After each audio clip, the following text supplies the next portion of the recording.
अयोध्येतील राम मंदिराच्या वर्षपूर्ती निमित्तानं सांगलीत रामकथा आणि कीर्तन सोहळ्याचं आयोजन करण्यात आलं। 11 दिवस चालणाऱ्या या सोहळ्यासाठी भव्य अशा 200 फूट लांबीची राम मंदिराची प्रतिकृती साकारण्यात आली आहे। हा सोहळा 17 जानेवारीपासून 27 जानेवारीपर्यंत पार पडणार आहे। या देशातले नामवंत कीर्तनकार हजेरी लावणार आहेत। या रामकथा सोहळ्याच्या तयारीचा आढावा घेतलाय आमचे प्रतिनिधी सरफराज सनदी यांनी।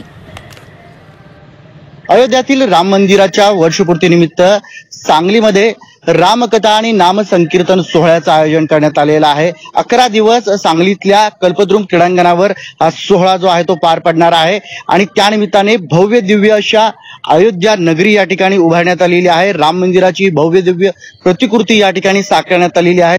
नेमकं या सोहळ्याचं आयोजन कशा पद्धतीने करण्यात आलेलं आहे याबाबत जाणून घेऊया या सोहळ्याचे कार्याध्यक्ष मनोहर साडा यांच्याकडून। कशा पद्धतीने या सोहळ्याचं आयोजन या ठिकाणी करण्यात आलंय?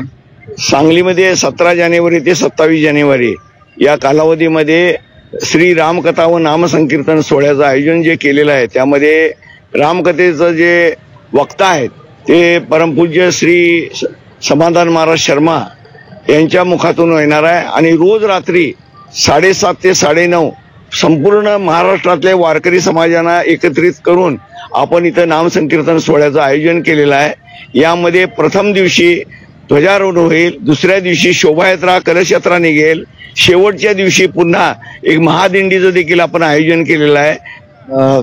कुणाकुणाची प्रमुख उपस्थिती असणार आहे यामध्ये? 22 जानेवारी बुधवारी आपल्या महाराष्ट्राचे लाडके मुख्यमंत्री आदरणीय श्री फडणवीसजी व इतर त्यांच्याबरोबर येणारे सर्वजण आपल्या या कथेला त्यांनी भेट पण देणार आहेत आणि महाराजांचं दर्शन करून त्यांचा सत्कार सन्मान करून आपल्याला काही वेळ ते आपल्याला प्रबोधन करणार आहेत। कॅमेरा पर्सन सुजितसह सरफराज सनदी, झी 24 तास, सांगली।